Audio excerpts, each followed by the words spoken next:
ሰላም ሰላም ቤተሰብ ሰላማችሁ ብዝት ተረፍርፍ ይበልልኝ። እንደምን አላችሁ? እኔ ደህና ነኝ፣ እግዚአብሔር አምላክ የተመሰገነ የከበረ ይሁን። እንዴት ናችሁ ውዶቼ? እየበረታችሁ ነው ወይ? ጾሙ ከጾሙ ጋር የጾም ስራ የረመዳን ስራ እንዴት ይዟችኋል? ያው እኛም ጋር ቢሆን አሁን ጾም ነው። እግዚአብሔር ይመስገን ብቻ ስለ ሁሉም ነገር እግዚአብሔር የተመሰገነ ይሁን። ጾማችንም ደግሞ ከጾሙት እኩል ያርግልን፣ ጾማችን ይቀበልልን። በክርስቲያኑም በሙስሊም ያላችሁ የምትጾሙበት ወንድሞቼ ማለት ነው። እና የረመዳን ስራ ትንሽ ይከብዳል፣ አይከብድም ማለት አይቻልም። በጣም ይከብዳል ማለት ነው። በተለይ ህጻናት ያሉበት ቤት ከሆነ አይምሯችሁ መሳት ነው የሚቀረው ማለት ነው። ስላየሁትም ነው እንደዚህ ምላችሁና ብቻ እግዚአብሔር ያበርታችሁ ያበርታን ነው የምለው ውዶቼ። እንግዲህ ያው ከመበርታት ውጪ ምንም የምናደርገው ነገር ስለሌለ ማለት ነው። አንሰራም ብለን መቀመጥ አንችልም። አይደለም ልንቀመጥ ትንሽ እንኳን እረፍት ለማድረግ ወገባችን ስናሳርፍ እንዴት ግብግብ እንደሚሉ እናውቃለን። እና ስለ ሁሉም እግዚአብሔር ይመስገን ነው፣ ስለሚሆነውም ስለማይሆነውም ማለት ነው ውዶቼ። ዛሬ አዲስ ነገር ይዤላችሁ መጥቻለሁ። እስኪ አንዳንዴ ደግሞ አዲስ ነገር ይዘን መምጣት አለብን ማለት ነው። በተለይ እንደዚህ ነገር ለመስራት ምናምን የሚመቻችሁ ልጆች በቃ ለሌሎች እህቶች የሆነ መነቃቃት እንዲሆን እንደዚህ ነገር ብናሳያቸው ጥሩ ነው እላለሁ ማለት ነው። እኔም ያየሁትም ነገር ስላለ ነው ቤተሰቦቼ። እና ምንድነው እሱ ካላችሁ ከእንደገና ከአረብ ሀገር ወደ ኢትዮጵያ ስትገቡ ተመልሳችሁ የምትመጡ ልጆች አላችሁ። እባካችሁ ተመልሳችሁ መታችሁ እድሜያችሁን ጊዜ በምንም አይገኝም። ወይ ከመግባታችሁ በፊት ቆም ብላችሁ ማሰብ፣ ከገባችሁ በኋላ ደግሞ ድጋሜ ስደት መሰደድ። በስመ አብ መንፈስ ቅዱስ። አንዳንዶቹማ የሆነ ነገር የተባሉ ይመስላችኋል። አረብ ሀገር የተባለ ሁላ ካለው በቃ የት ሀገር እንደሚሄዱ ራሱ ግራ ነው የሚገባቸው ይመስለኛል።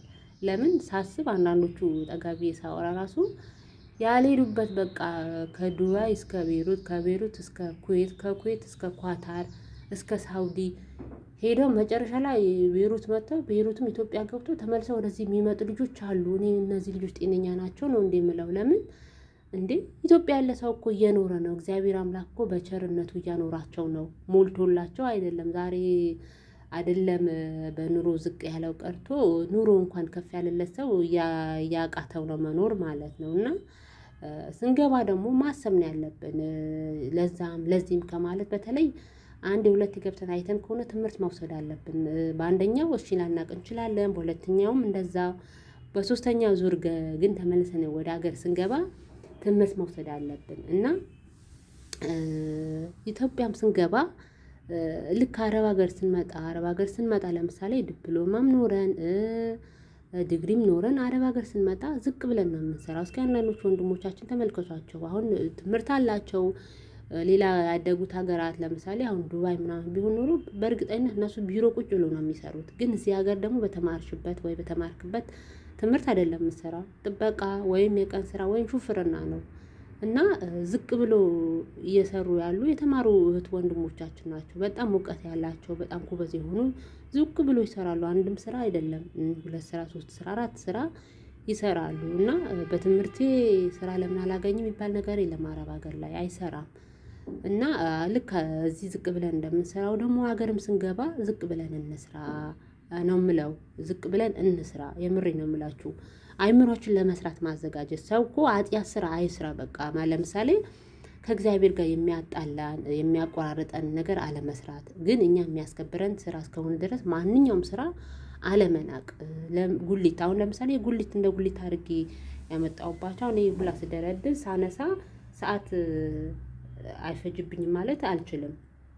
ግን ይሄ ለእናንተ ለማሳየት ነው። ስራ ይኖራል፣ ያውም ጊዜው የረመዳን ነው።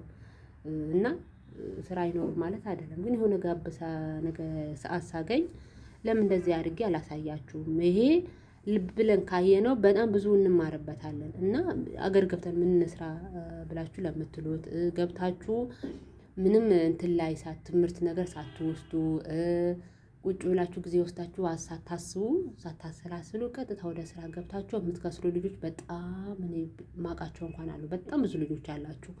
ግን የያዛችሁት ብር ለምሳሌ 50 ሺህም ሆነ 100 ሺህ የይዛችሁ ሄዳችሁ እስኪ ምን ብሰራ ያዋጣኛል ብላችሁ ቁጭ ብላችሁ ከራሳችሁ ጋር መመካከር።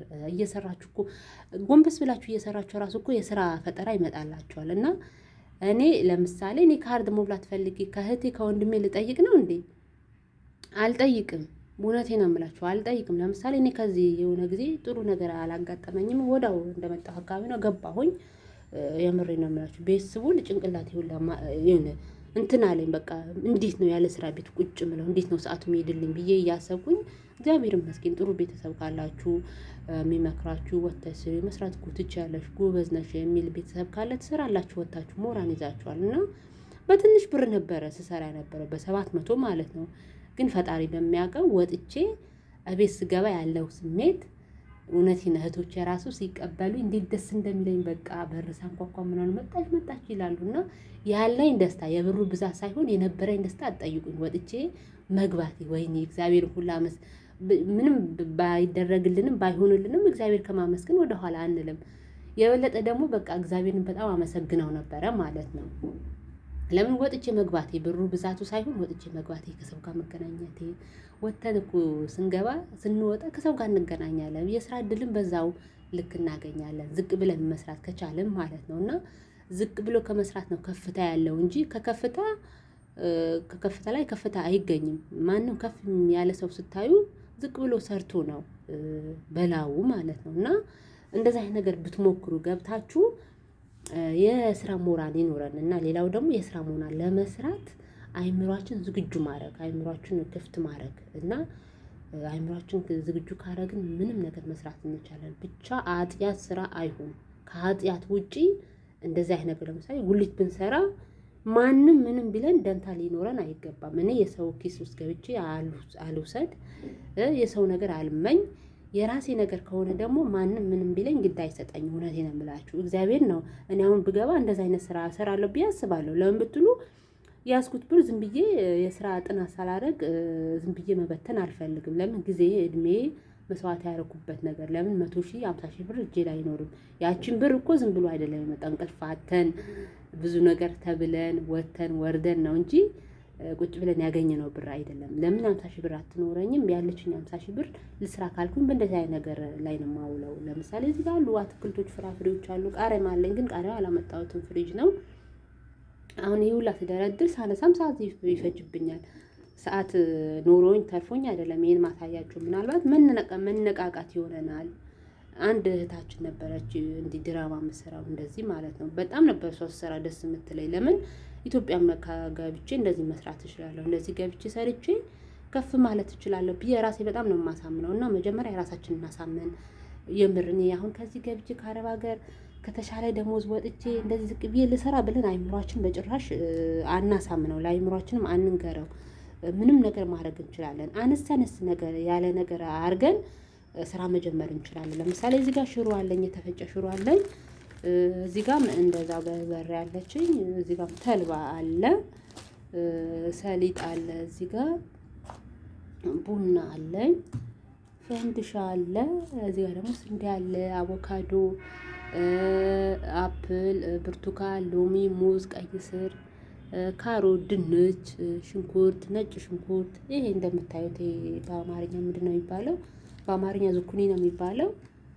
እና ብቻ እንደዚህ አድርገን መሞከር እንችላለን። እና አሁን እነዚህ በጣም ዝቅተኛ ኑሮ ያላቸው ሰዎች መግዛት ይችላሉ፣ እናንተ ጋር መጥተው ማለት ነው። ጉልት እንደዚህ ሽንኩርት፣ ቲማቲም ለመሸጥ ስታስቡ እነዚህ ነገር ብታረጉ ሰው ይገዛቸዋል። ለምን አቅም ደካማ ብዙ ብር አውጥቶ መግዛት የማይችል ሰው አለ።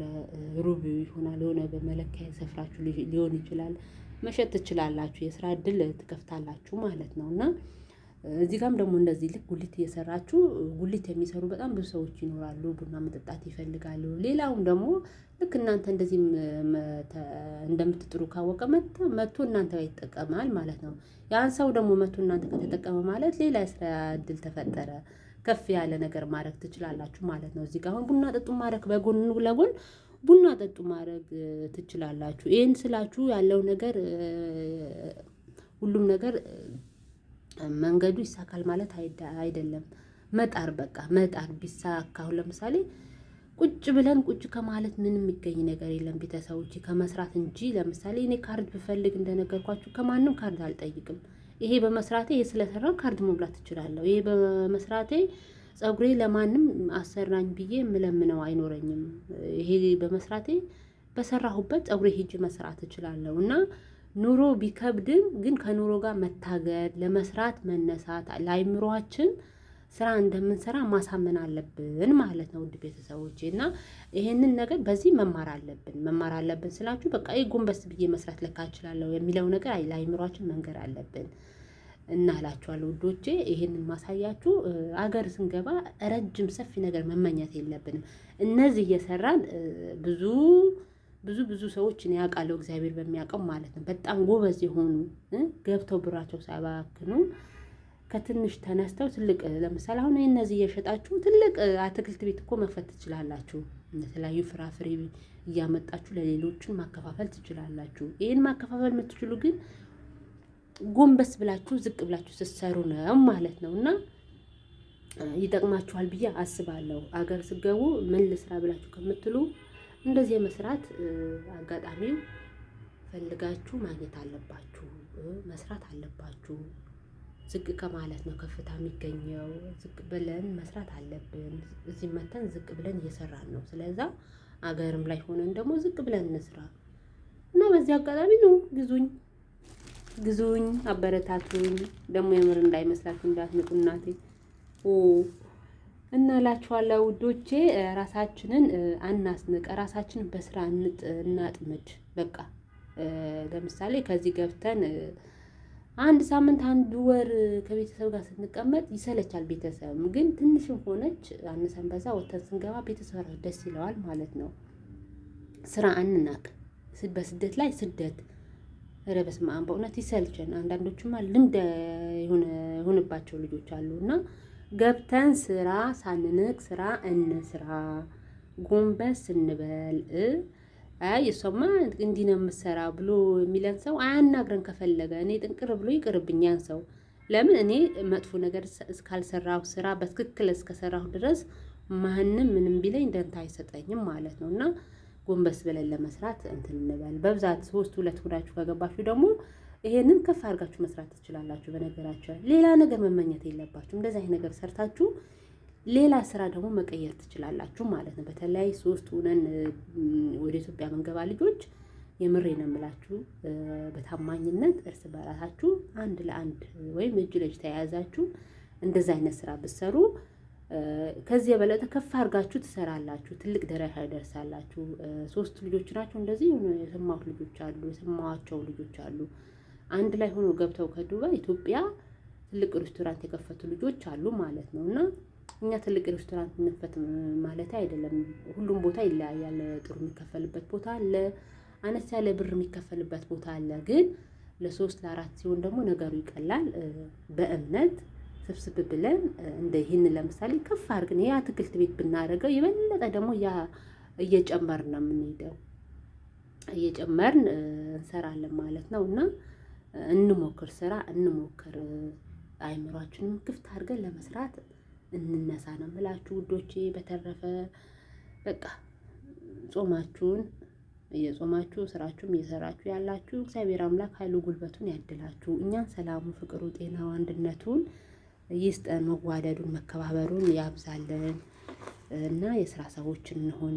ስራ አንናቅ፣ ጎንበስ ብለን እንስራ ነው ብላችሁ ይሄንን እንግዲህ ይጠቅማችኋል ብዬ አስባለሁ። ቪዲዮን ከወደዳችሁት ላይክ፣ ሼር፣ ኮመንት እያደረጋችሁ አበረታቱኝ ውዶቼ። እሺ፣ በተረፈ አመሰግናችኋለሁ። በርቺ ጠንክሪ ለምትሉኝ እግዚአብሔር ያክብርልኝ። ደህና ሁኑልኝ።